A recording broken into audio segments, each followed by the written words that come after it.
Good afternoon everyone. आज से मैं आप लोगों की इकोनॉमिक्स की क्लासेस स्टार्ट कर रही हूँ, जिसमें कि मैं अभी जो क्लास से 11th की बुक्स का स्टार्ट कर रही हूँ, जिसमें कि हम दो चीज़ें पढ़ेंगे। एक तो हमारा होगा व्यष्टि और दूसरा हमारा होगा सांख्यिकी, मतलब static and economics, micro economics. ठीक है, तो इसमें देखो, सबसे पहले हम टॉपिक क्लियर करेंगे वो मैं चैप्टर वाइज आप लोगों को नहीं करवाऊंगी, मैं आप लोगों को टॉपिक वाइज करवाऊंगी।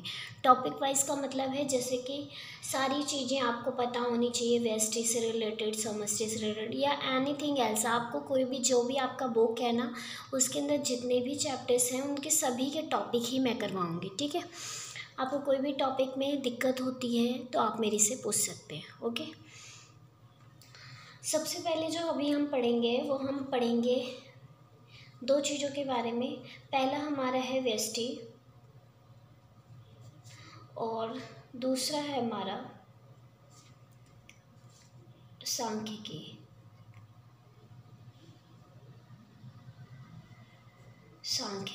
ओके, तो सबसे पहले हम अपना जो स्टार्ट कर रहे हैं व्यष्टि का स्टार्ट कर रहे हैं, क्योंकि व्यष्टि का हमारा थ्योरी पार्ट है। ठीक है, जैसे कि आप लोग ये डायग्राम देख रहे हैं, डायग्राम में आप लोगों को क्या है, सबसे पहले आप लोगों को इन सभी डायग्राम्स को मैं वन बाय वन करके डिफाइन करूँगी, जिससे आपके कोई भी जो डाउट हो वो क्लियर हो जाए। ठीक है, सबसे पहले अगर हम बात करें, देखो हम चैप्टर स्टार्ट करने से पहले, बुक्स स्टार्ट करने से पहले हमें पता होना चाहिए कि इकोनॉमिक्स होती क्या है। इकोनॉमिक्स का मतलब अर्थशास्त्र। अगर हम बात करें अर्थशास्त्र की, अर्थशास्त्र, ठीक है। अब मैं अगर इन दोनों इसको मैं आपको डिफाइन करके बताऊं तो अर्थ का मतलब क्या होता है। अर्थ का मतलब होता है धन। क्या होता है? धन। शास्त्र का मतलब होता है अध्ययन। ठीक है, तो जो भी व्यक्ति धन का क्या करता है, अध्ययन करता है, उसे हम क्या कहते हैं, अर्थशास्त्र। अगर मैं आप लोगों को प्रॉपर इसकी डेफिनेशन दूं तो आपका क्या होगा यहाँ पे कि अर्थव्यवस्था से अभिप्राय, अर्थ सॉरी अर्थशास्त्र है। ठीक है, अर्थशास्त्र से अभिप्राय किसी अर्थव्यवस्था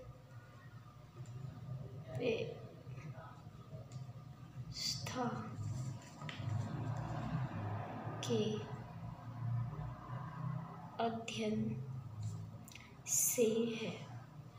ठीक है, मतलब किसी अर्थव्यवस्था के अध्ययन से है का मतलब क्या है कि धन का जो भी अध्ययन करें, हम अर्थव्यवस्था में क्या करते हैं, धन का अध्ययन करते हैं। तो यहाँ पे ये मैं आप लोगों को यही बताना चाह रही हूँ कि जो भी क्या करता है, धन का अध्ययन करता है, उसे हम क्या कहते हैं, अर्थशास्त्र कहते हैं। अब सबसे पहले जैसे कि अगर मैं आप लोगों को बता दूं कि व्यष्टि क्या होता है और समष्टि क्या होता है, आपको पता चल गया इकोनॉमिक्स क्या होती है, अर्थशास्त्र क्या होता है। अब जो हम पढ़ेंगे वो हम पढ़ेंगे व्यष्टि के बारे में। व्यष्टि क्या होता है? व्यष्टि अगर मैं आप लोगों को बताऊं तो व्यष्टि क्या होता है, यहाँ पे व्यष्टि व्यष्टि का मतलब क्या होता है, अगर मैं इसकी डेफिनेशन दूँ, व्यष्टि का मतलब होता है, अगर आप नॉर्मली एक उसमें करें तो एक फर्म, एक व्यक्ति। ठीक है, एक छोटे से हिस्से की बात हो रही है, जिससे कि हम अगर इसकी डेफिनेशन देते हैं तो इसमें बोला जाता है व्यष्टि अर्थशास्त्र। व्यष्टि अर्थशास्त्र, अर्थशास्त्र की वह शाखा है, व्यष्टि अर्थशास्त्र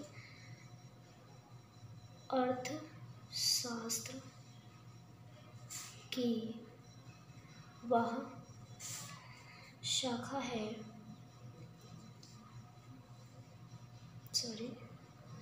है, जो व्यक्तिगत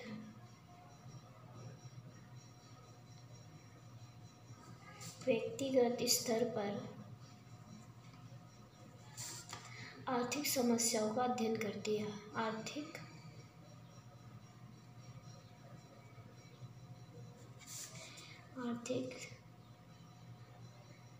समस्याओं का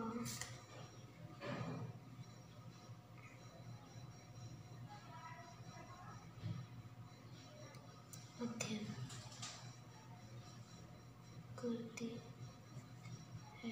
ठीक है, सॉरी थोड़ा सा आप लोगों को क्या, अगर कुछ भी जैसे डेफिनेशन जो मैं दे रही हूँ अगर आप लोगों को डाउट हो तो आप लोग प्लीज़ मुझसे कमेंट बॉक्स में या आप कहीं से भी मेरे से मैं आपको पूछ सकते हैं मेरे से। ठीक है, जैसे कि मैं आप लोगों को वेस्टी के बारे में बताई। वेस्टी में मैंने बोला था एक व्यक्तिगत एक फर्म। ठीक है, तो वेस्टी का मतलब होता है छोटा, छोटा सा पार्ट। ठीक है, और समष्टि का मतलब क्या होता है, एक बड़ा सा पार्ट। ठीक है, देखो यहाँ पे जितनी चीज़ें मैंने डायग्राम में दी है ना, ये आपका सारा एक बेसिक लेवल होता है जो कि आपको क्लियर होना चाहिए। ठीक है, पेपर्स में बहुत सारी जगहों पे ये सारी चीज़ें आपको एक एक नंबर दो दो नंबर में पूछी जा सकती है, स्पेशली ये केंद्रीय समस्या है। ठीक है, ये आपके पहले के टाइम में अगर मैं बात करूँ तो 12th में सेकंड चैप्टर था, बट आज के टाइम में हमारी सीबीएसई ने इसको चेंज कर दिया है। ठीक है, तो व्यष्टि का समझ में आ गया। व्यष्टि अर्थशास्त्र क्या होता है, अर्थशास्त्र की वह शाखा है जो कि व्यक्तिगत स्तर पर आर्थिक समस्याओं का अध्ययन करती है। किसी बड़ी फर्म की बात नहीं कर रहे हम, किसी एक फर्म की बात कर रहे हैं। अगर मैं एग्जाम्पल में दूँ यहाँ पे, जैसे व्यक्तिगत फर्म,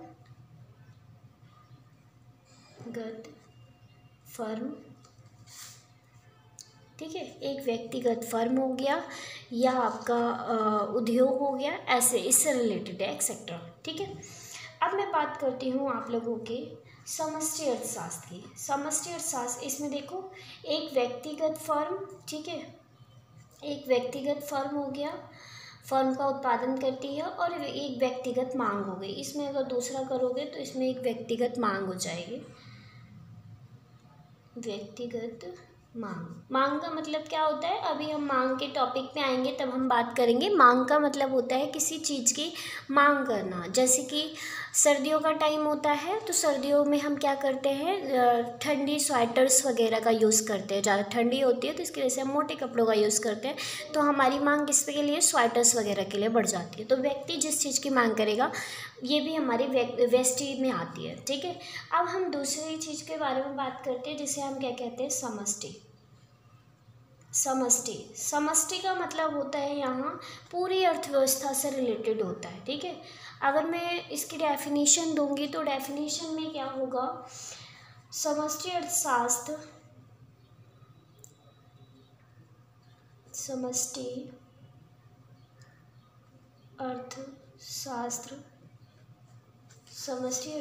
के अंतर्गत समष्टि अर्थशास्त्र के अंतर्गत संपूर्ण अर्थव्यवस्था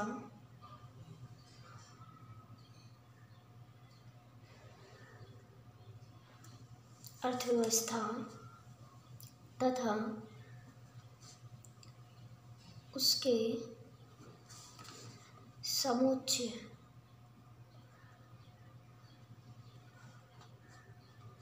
समुच्चय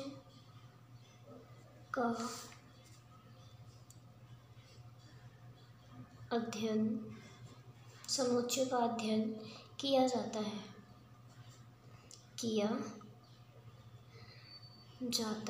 है। ठीक है, इसमें क्या बोला गया है, इसमें ये बोला गया है कि हमारी समष्टि अर्थशास्त्र क्या होता है कि जिसमें हम क्या करते हैं कि संपूर्ण अर्थव्यवस्था का अध्ययन करते हैं या किसी समुच्चय का मतलब क्या होता है। अगर मैं बात करूँ समुच्चय की, तो समुच्चय में ये बताया गया है कि जैसे पर्टिकुलर जिससे हमें कुछ काम हो, ठीक है, जिससे हमें कुछ फ़ायदा होता है, ठीक है, उसे हम क्या कहते हैं, समुच्चय कहते हैं।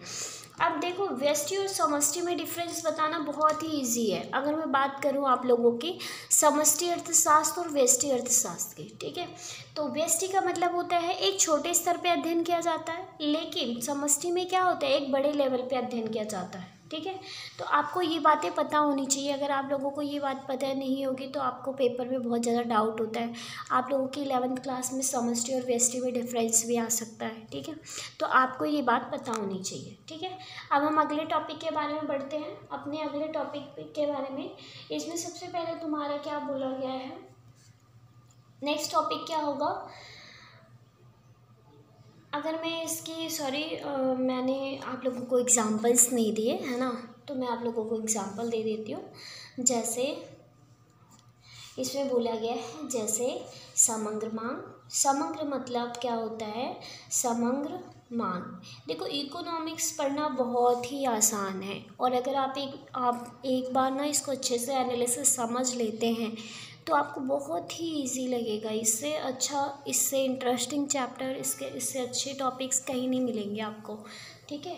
क्योंकि ये ऐसी चीज़ होती है जो कि हम पर्टिकुलर डेली लाइफ में भी यूज़ कर रहे हैं, ठीक है। तो इसलिए इकोनॉमिक्स तो मेरा फेवरेट सब्जेक्ट है, आप लोगों का नहीं पता मुझे, क्योंकि ये इसमें क्या होता है, किसी भी एक टॉपिक को अगर अच्छे से क्लियर कर लो ना तो सारे टॉपिक धीरे धीरे धीरे धीरे सारे क्लियर होते रहते हैं। एक तो समग्र मांग, समग्र मतलब होता है जो भी हम मांग कर रहे हैं सारी मांग हो, ठीक है, समग्र मांग। सेकंड आपका क्या होता है? सेकंड हमारे राष्ट्रीय आय होगा, क्योंकि हमने क्या बोला है, संपूर्ण अर्थव्यवस्था के बारे में बोला है, तो राष्ट्रीय आय आदि, ठीक है। राष्ट्रीय आय का मतलब क्या होगा यहाँ पे? हमारी इकोनॉमिक्स में नॉर्मल बात है, वित्तीय भी है, मंत्रालय भी है, पर मतलब सारे डेटा को हैंडल कर रहे हैं, तो इसमें हमारे सारे एनालिसिस किया जाता है, आय कितनी आ रही है, कितनी जा रही है, ये सारी चीज़ें, ठीक है। तो समग्र मांग और राष्ट्रीय आदि, अगर आप एक एक नंबर के में आता है ना तो आप इजीली इसको बिना पढ़े कहीं से अगर आप इनको क्लियर कर लेते हैं ना तो आपका बिल्कुल पेपर बस अच्छा जाएगा, ठीक है। इसीलिए मैंने आपको चैप्टर वाइज नहीं पढ़ाया, पता है, क्योंकि चैप्टर वाइज पढ़ाने से लोग बोर हो जाते हैं। बोर क्या, पढ़ने का मन भी नहीं करता, इतनी मोटी बुक होती है इकोनॉमिक की, कुछ समझ में ही नहीं आता, कहेंगे मैम कुछ समझ में ही नहीं आता, और सभी चैप्टर्स आप लोगों को चैप्टर वाइज ही सभी पढ़ाते हैं, तो इसलिए मैंने सोचा आप लोगों को क्यों ना मैं टॉपिक वाइज करवाऊँ, ठीक है। अब नेक्स्ट अपने उस पर आ जाते हैं कि अभी अर्थव्यवस्था जिसके बारे में हम इतना बात कर रहे हैं वो क्या होती है? अर्थव्यवस्था। मैंने आप लोगों को 2 बार बोल दिया, 3 बार बोल दिया, मैंने यहाँ से आप लोगों को स्टार्ट किया है पढ़ाना, और यहाँ से मैं आप लोगों को सिर्फ अर्थव्यवस्था अर्थव्यवस्था अर्थव्यवस्था करती जा रही हूँ, है ना, लेकिन आपको पता नहीं है। तो हमारी अर्थव्यवस्था क्या होती है, इसमें अर्थव्यवस्था का मतलब क्या होता है, आपको इस बात का पता होना चाहिए। अर्थव्यवस्था वह प्रणाली होती है, अगर मैं इसकी डेफिनेशन देती हूँ तो अर्थव्यवस्था वह प्रणाली होती है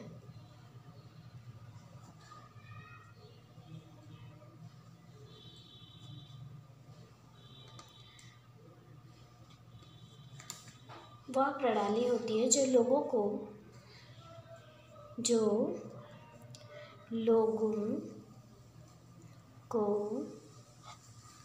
जीविका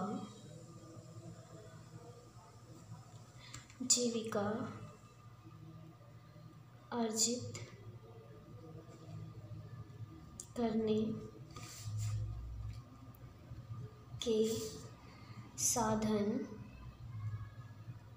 और जीविका प्रदान करती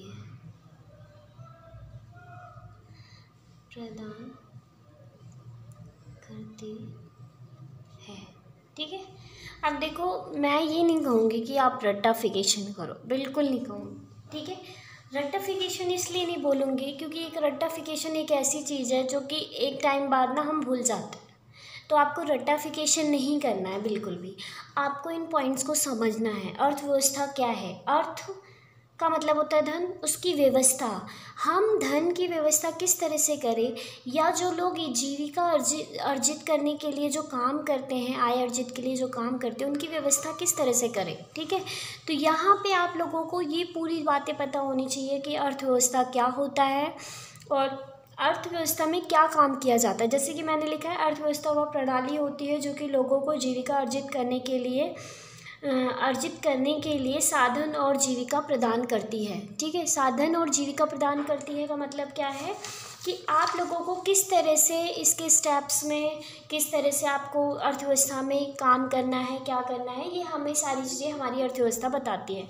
नेक्स्ट टॉपिक हमारा क्या है, अगर मैं बात करूं, व्यष्टि हो गया, समष्टि हो गया। अब हमारी आ जाती है आर्थिक समस्याओं के बारे में। हमने अर्थशास्त्र के बारे में पढ़ लिया, अर्थव्यवस्था के बारे में हमने पढ़ लिया। समझ लो ये आप लोगों के लिए बहुत इंपॉर्टेंट है, क्योंकि अगर आप लोग इकोनॉमिक्स पढ़ रहे हैं और आपको ये बेसिक कंसेप्ट नहीं पता है तो आप लोग समझ लो कि आप लोगों के नंबर तो बिल्कुल भी कुछ नहीं कह सकते। तो आप लोग बस बंद करो अपनी बुक्स वगैरह, वो बोरिंग सी लाइफ, वैसे भी आप लोगों को पता है ये लॉकडाउन लगा हुआ है, टीचर्स वगैरह ऑनलाइन क्लासेस दे रहे हैं जो कि हम बहुत पक जाते हैं ना। तो आप लोगों को ना कुछ स्मार्ट वर्क करके पढ़ना है, ठीक है। तो स्मार्ट वर्क का मतलब होता है कि हम 1 बाय 1 करके, जैसे कि हम लोग कॉलेज वगैरह कर रहे हैं तो हम कॉलेज में चैप्टर्स नहीं पढ़ते, हम टॉपिक्स पढ़ते हैं। तो टॉपिक्स वाइज जब हम पढ़ते हैं तो हमारा इंटरेस्ट भी बढ़ता है और चीज़ों को हम जान भी सकते हैं। लेकिन चैप्टर वाइज में बोर हो जाते हैं, ये चैप्टर कब ख़त्म होगा, है ना। ठीक है, नेक्स्ट हम पढ़ते हैं आर्थिक। थोड़ी राइटिंग मेरी अगर आप लोगों को समझ में ना आए तो प्लीज़ आप लोग मुझसे पूछ लीजिएगा, क्योंकि थोड़ी सी राइटिंग मैं लिख रही हूँ तो हो सकता है आप लोगों को समझ में ना आए। आर्थिक समस्या, लेकिन मैं बोल रही हूँ तो इतना तो आप लोगों को पता ही है, ठीक है। आर्थिक समस्या, अगर मैं बात करूँ आर्थिक समस्या की डेफिनेशन की, तो आर्थिक समस्या मैं लिखती हूँ, आर्थिक समस्या, आर्थिक समस्या असीमित आवश्यकताओं, असीमित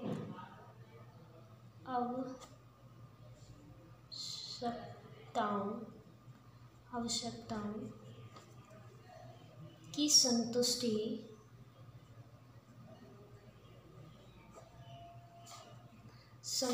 हेतु वैकल्पिक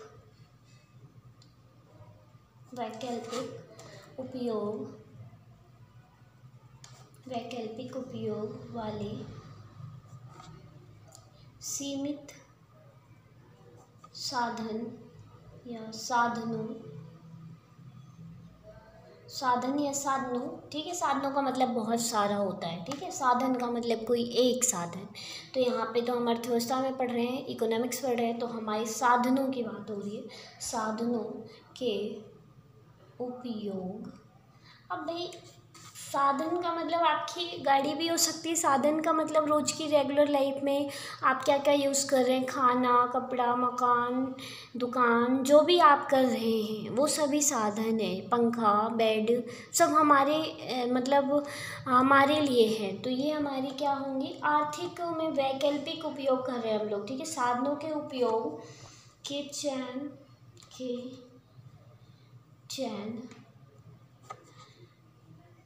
की समस्या है।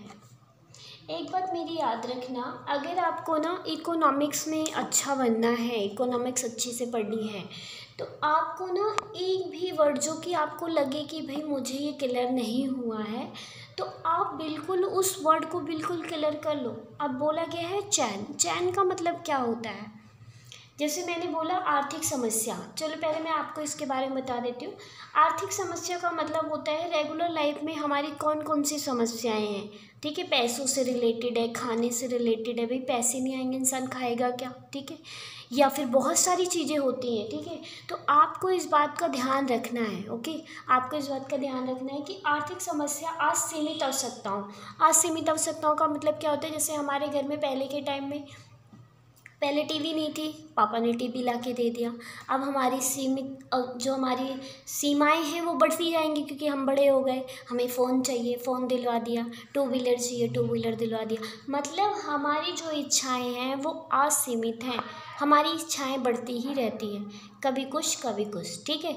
तो ये रुक नहीं सकते, इसीलिए हम क्या कहते हैं, असीमित आवश्यकताओं की संतुष्टि हेतु वैकल्पिक का मतलब क्या होगा, अनेक उपयोग, ठीक है। वैकल्पिक का मतलब क्या होगा, अनेक उपयोग। जैसे कि कभी पापा ड्राइविंग का काम करते थे, ठीक है। अब उनके पास कौन सा वैकल्प है जो कि और अच्छे से अर्निंग हो सके, पापा ने वो काम छोड़ दिया, अपना खुद की गाड़ी ले ली। तो मतलब अनेकों उपाय हैं अर्जित करने के लिए, अपनी समस्याओं को दूर करने के लिए अनेकों उपाय हैं, वो सारे काम हम लोग करते हैं, उसे हम क्या कहते हैं, वैकल्पिक उपयोग। वैकल्पिक उपयोग वाले सीमित संसाधनों के उपयोग के चयन की समस्या है, ठीक है। सीमित संसाधनों के उपयोग के चयन की समस्या है कि मतलब यहाँ पे जो हमारे सीमित संसाधन हैं उनके उपयोग के लिए हम क्या करते हैं, चयन की समस्या उत्पन्न हो जाती है। नहीं भाई, जैसे छोटा बच्चा होता है ना, टॉफ़ी के लिए भाई मुझे तो चाहिए, पापा ने ला के दे दिया तो कहेंगे नहीं मुझे चॉकलेट चाहिए, चॉकलेट ला के दे दिया तो कहेंगे नहीं तो मुझे तो मैंगो जूस चाहिए। तो मतलब वो चयन करने लगते हैं वस्तुओं को, अनेक अलग अलग प्रकार की वस्तुओं को क्या करने लगते हैं, चयन करने लगते हैं, और वहीं पे हमारी क्या होती है, आर्थिक स्थिति हिल जाती है। उसे ही हम क्या कहते हैं, आर्थिक स्थिति के समस्या। ठीक है, ये टॉपिक आपको क्लियर हो गया, कोई दिक्कत तो नहीं? आपको अगर कोई भी दिक्कत हो तो प्लीज़ मुझे कमेंट बॉक्स में करके आप पूछ सकते हैं मेरे से। ठीक है, अब देखो यहाँ पे अगर मैं बात करूँ, मैं जैसे मैंने आप लोगों को ये समस्याएं तो बता दी। ठीक है, अब आप लोगों को पता होना चाहिए ना आर्थिक समस्या उत्पन्न होने के कौन कौन से कारण होते हैं, है ना। कारण क्या है, मैं यहाँ पे कारण लिख देती हूँ, आर्थिक समस्याएं उत्पन्न होने के कारण। देखो अभी थोड़ा सा मेरी राइटिंग सही नहीं हो रही है, लेकिन अगर आप लोगों को लगे कि कुछ समझ में नहीं आ रहा है आपको, तो आप मेरे से प्लीज़ कमेंट बॉक्स में पूछ सकते हैं। ठीक है, सबसे पहले हमारी मानवीय आवश्यकता। ठीक है, सबसे पहले जो होगी वो हमारी क्या होगी, मानवीय आवश्यकता।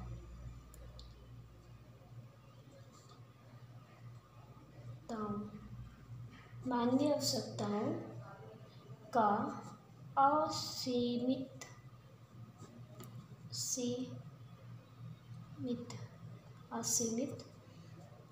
होना। ठीक है, अब अभी मैंने आप लोगों को कहा ना कि हमारी इच्छाएं क्या होती है, असीमित होती रहती हैं। साधनों का सीमित होना। देखो ये आपके जो ये मैंने कारण बता रही हूँ ना, ये बहुत इंपॉर्टेंट है, आप लोग इस बात को याद रखना, या फिर इम्पॉर्टेंट ही लगा के रख लो। ठीक है, अपनी नोट्स बुक में अगर आपको इसके नोट्स वगैरह जैसे मैं आप लोगों को लिखवा रही हूँ, अगर आप चाहें तो आप अपने खुद के नोट्स तैयार कर सकते हैं, आपकी मर्जी है, मैं आप लोगों को फोर्स नहीं करूँगी क्योंकि आप लोगों को समझना है। ठीक है ना। वैकल्पिक उपयोग, अब देखो प्रयोग।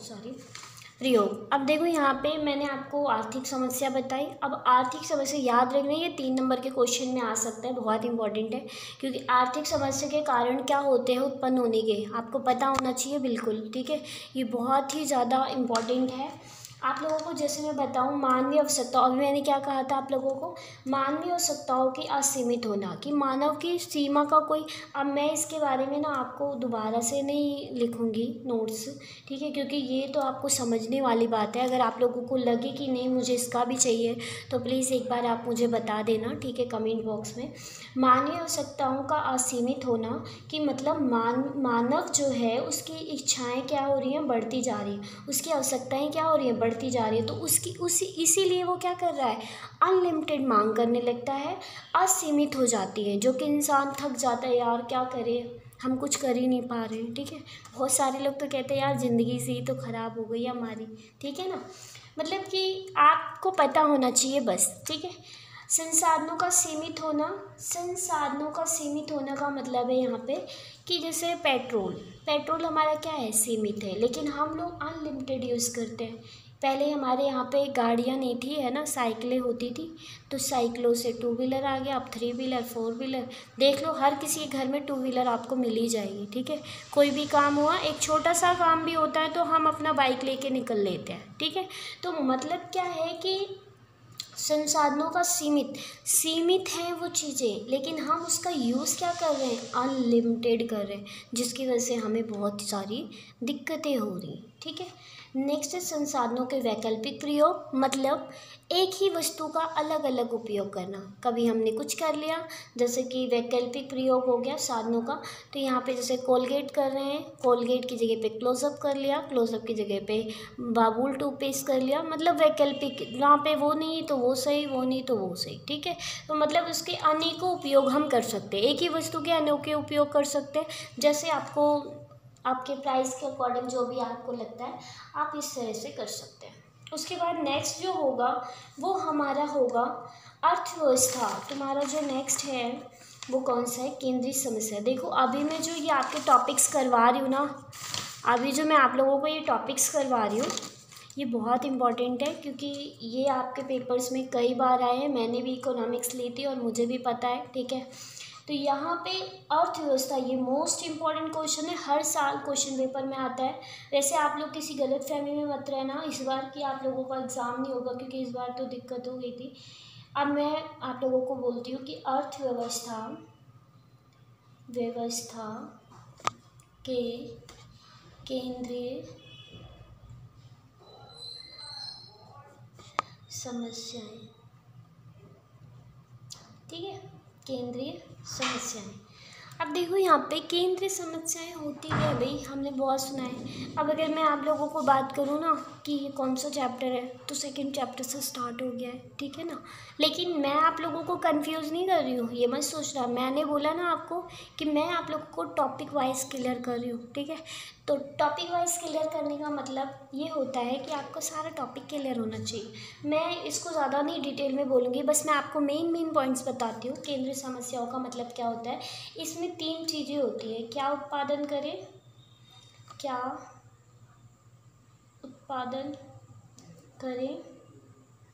ठीक है, कैसे उत्पादन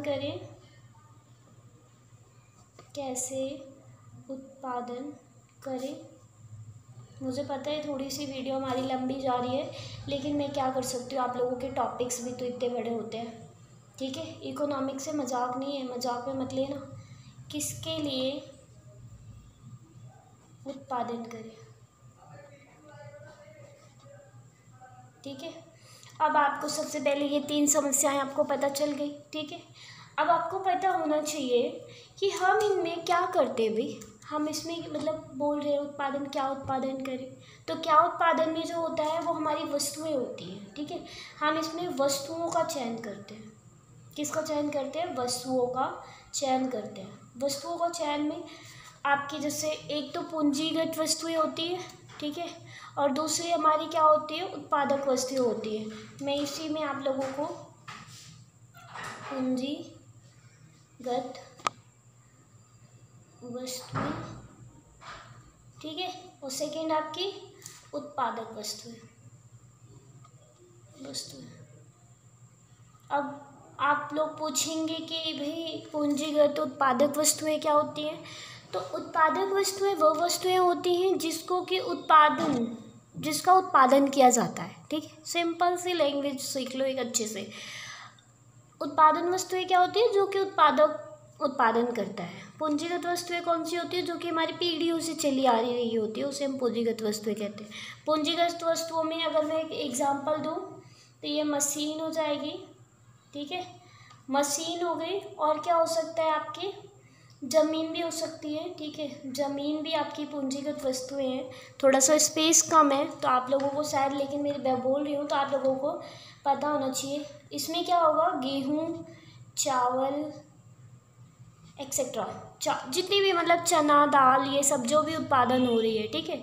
अब इसमें आप कहोगे कि मैम समस्या क्या है। समस्या ये है कि अगर हमारी, आप इस तरह से लिख भी सकते हो, ध्यान से सुनो। अगर हम वस्तुओं का चयन, जैसे चयन करना है, चयन का मतलब क्या होता है, चयन की समस्या अभी मैंने आप लोगों को यहाँ पे बताया था। चयन का मतलब कि हम कौन सी वस्तु का चयन करें। हमारे लिए सबसे इम्पोर्टेंट क्या है, पापा ने कहा कि आपको लैपटॉप चाहिए, कंप्यूटर चाहिए, ठीक है, तो आप कहेंगे नहीं यार लैपटॉप रहेगा तो ज़्यादा अच्छा रहेगा। फिर आप कहोगे यार लैपटॉप में तो फ़ोन कॉल वॉल नहीं कर सकते, व्हाट्सअप नहीं चला सकते, मुझे तो दोनों ही चाहिए। आप कंफ्यूज रहोगे, आपके लिए समस्या हो जाएगी वो, ठीक है। मतलब दोनों चीज़ों में से आपको कौन सी चीज़ लेनी है ये आपको खुद सोचना पड़ेगा, ठीक है। तो आप लोग इस तरह से कैसे, तो इस समस्या से बचने, यही हमारी अर्थव्यवस्था की समस्या है। हमारे पास 2 चीज़ें हैं, एक उत्पादक वस्तुएँ हैं और दूसरी पूंजीगत वस्तुएँ। अगर हम पूंजीगत वस्तुओं का अर्थव्यवस्था में काम करते हैं तो उत्पादक वस्तुएं कम होने लगेंगी, ठीक है। जिसमें क्या होगा, हमारा वर्तमान प्रभावित होगा। वर्तमान प्रभावित होने का मतलब खाने की कमी हो जाएगी, दिक्कतें होने लगेंगी, ठीक है। दूसरी तरफ अगर अर्थव्यवस्था कहती है नहीं यार इसको छोड़ो, हम उत्पादक वस्तुएं कर लेते हैं, उत्पादक वस्तुओं में क्या होगा, उत्पादक वस्तुएं अगर बढ़ेंगी तो भविष्य, जो हमारा भविष्य आने वाला है उसमें कमी हो जाएगी, ठीक है, विकास नहीं हो पाएगा। पूंजी यूज़ नहीं कर रहे हम लोग। यहाँ पे लोगों को मजदूर तो मिल जाएगा, ठीक है, मतलब सॉरी यहाँ पे आप लोगों को खाने की बात कर रही हूँ मैं, तो यहाँ पे आप लोगों को खाना वगैरह की तो कमी नहीं होगी, लेकिन आपकी पूंजीगत वस्तुओं में क्या होने लगेगी, आपकी भावी पीढ़ी बहुत ही ज़्यादा कम होने लगेगी, ठीक है, दिक्कतें उत्पन्न होना स्टार्ट हो जाएगी, ठीक है। इतना क्लियर हुआ आपको, ठीक है। अब नेक्स्ट हम बात करते हैं कैसे उत्पादन किया जाए। कैसे उत्पादन किया जाए में हमारा है तकनीक का चयन करते हैं। किसका यूज़ करते हैं, तकनीक का चयन करते हैं। मैं ब्लैक पेन से लिख देती हूँ ताकि आप लोगों को तकनीक का चयन, अगर आप लोग ये एक बार टॉपिक क्लियर कर लेते हैं आपको कभी भूलने की दिक्कत ही नहीं होगी, ठीक है, ऐसे ही माइंड में सेट हो जाएगा। अब तकनीक का मतलब क्या होता है, एक तो हमारा श्रम प्रधान होता है, एक हमारा क्या होता है, श्रम प्रधान होता है, और दूसरा हमारा क्या होता है, एक तो तकनीक का चयन, श्रम प्रधान टेक्निक, आप यहाँ पे टेक्निक लिख सकते हैं, ठीक है, श्रम प्रधान टेक्निक होता है, और दूसरा हमारा पूंजी प्रधान टेक्निक होता है, ठीक है, पूंजी प्रधान। अब आप बोलोगे कि मैम पूंजी प्रधान और श्रम प्रधान तकनीक का मतलब क्या होता है। अब नॉर्मल सी बात है भाई, तकनीक का यूज़ हो रहा है ना, तकनीक का मतलब होगा कि हम किससे काम करें, ठीक है, श्रम प्रधान तकनीक या पूंजी प्रधान तकनीक। अगर पूंजी प्रधान तकनीक होगी तो हमारी मशीनें, अब इसमें मैं एग्जांपल भी देती हूँ, इसमें हमारे श्रम होते हैं, मजदूरी करते हैं जो कि, ठीक है, लेकिन इसमें मशीनें होती हैं जो कि मशीनों से काम किया जाता है, ठीक है। तो मैं जैसे बोलूँगी कि अगर मैं श्रम प्रधान को कम करती हूँ, ठीक है, जैसे श्रम प्रधान से अभिप्राय पूंजी को आगे ना बढ़ा के हम किसको बढ़ाना चाहेंगे, श्रम प्रधान को, ठीक है। तो श्रम प्रधान अगर हमारा बढ़ेगा तो पूंजी प्रधान कम होगा, इससे हमें मजदूरों को काम तो मिलेगा, लेकिन फिर हमारी टेक्निक जो हमारी आने वाली है भविष्य में टेक्निक वगैरह की कमी हो जाएगी। लेकिन अगर हम टेक्निक का यूज़ करते हैं, पूंजी प्रधान तकनीक का यूज़ करते हैं, तो इसमें हमारा क्या होगा, श्रम प्रधान तकनीक पे दिक्कत होगी, इसमें रोज़गार कम हो जाएंगे, ठीक है, रोज़गार की कमी हो जाएगी, लोग परेशान रहने लगेंगे। तो ये दो चीज़ें चयन है, ये हमारी केंद्र अर्थव्यवस्था में दोनों में बहुत ज़्यादा कन्फ्यूज़न है लोगों को कि कौन सी चीज़ों का कितना यूज़ करें, ठीक है। ये इसी को हम क्या कहते हैं, केंद्रीय अर्थव्यवस्था कहते हैं। कोई दिक्कत। नेक्स्ट पे हम बात करते हैं, हमारा क्या आएगा, किसके लिए उत्पादन किया जाए। थोड़ी सी वीडियो हमारी लंबी हो रही है, मुझे पता है, ठीक है, तो मैं आप लोगों को ये बता दूं कि आपका ये टॉपिक इम्पॉर्टेंट है, ठीक है। आप ये टाइम मत देखो कि कितने टाइम से मैम लेक्चर सुना रही है, ठीक है। अगर आप लोगों को लगे कि कोई दिक्कत है तो आप प्लीज़ मुझे कमेंट बॉक्स में बताएं, ठीक है, क्योंकि आप लोगों को आज के टाइम में ना जितना ऑनलाइन पढ़ना हो गया, यूट्यूब से पढ़ना हो गया, बहुत सारे लोग वीडियोस डाल देते हैं। मैं सिर्फ ये चाहती हूँ ताकि आप लोगों के कंसेप्ट्स क्लियर हो जाए, ठीक है, मेन कंसेप्ट्स होता है बेटा। आप लोग ये मत सोचो कि CBSE आप लोगों को पास कर रही है तो कोई दिक्कत नहीं है, लेकिन हमें ना हमारी नॉलेज ज़्यादा इम्पॉर्टेंट होती है, ठीक है, तो हमें अपने नॉलेज के लिए पढ़ना है, ठीक है। पास होने के लिए तो हर कोई पढ़ता है, ठीक है, हम कुछ अलग करते हैं ना। अब नेक्स्ट हमारा क्या है, किसके लिए उत्पादन किया जाए। किसके लिए में हमारा होता है, वस्तुओं अथवा आय के वितरण की समस्या। देखो आपको नाम से ही पता चल गया होगा कि वितरण का मतलब क्या होता है, डिस्ट्रीब्यूशन, किस तरह से हम डिस्ट्रीब्यूट करें। इसके अंदर आएगा आपका अमीर और निर्धन, एक तो अमीर वर्ग आएगा और दूसरा निर्धन वर्ग आएगा। अब निर्धन वर्ग और अमीर वर्ग आप कहेंगे निर्धन और अमीर क्या, जैसे अमीर होगा अगर हमारी उत्पादन में किसी भी अर्थव्यवस्था में क्या उत्पादन किया जाए, इसमें अगर हमारा अमीर काम करता है तो ये टैक्स पे करेगा, GDP में बढ़ोतरी होगी, ये सारी चीज़ें होंगी। लेकिन अगर निर्धन की बात करें तो निर्धन तो कोई टैक्स पे ही नहीं कर रहा है, ठीक है, वो सिर्फ क्या कर सकता है, गवर्नमेंट उसको बल्कि देगी, ठीक है, गवर्नमेंट क्या करेगी, उसकी हेल्प करेगी। तो हमारी अर्थव्यवस्था की सबसे बड़ी प्रॉब्लम है ये वितरण, कि हमारी अर्थव्यवस्था में इसका वितरण किस तरह से किया जाए जिससे कि ये समस्या उत्पन्न ना हो। ठीक है, तो आप लोगों को आई होप आप लोगों को ये वीडियो समझ में आई हो। अभी हमारे कुछ टॉपिक्स रह रहे हैं, मुझे पता है, ठीक है, लेकिन क्या है कि आप लोगों का थोड़ा सा टाइम हो गया है काफ़ी, और मैं ज़्यादा लेंथी वीडियो नहीं बनाना चाहती हूँ। ठीक है, आप लोगों को बस मैं चाहती हूँ कि मैं जितना पढ़ाऊँ आप लोगों को कंसेप्ट क्लियर होता रहे। ठीक है, कोई भी दिक्कत होती है तो प्लीज़ मुझे कमेंट बॉक्स में पूछ लें। ठीक है, और नेक्स्ट क्लास में मिलते हैं, तब तक के लिए बाय। ओके।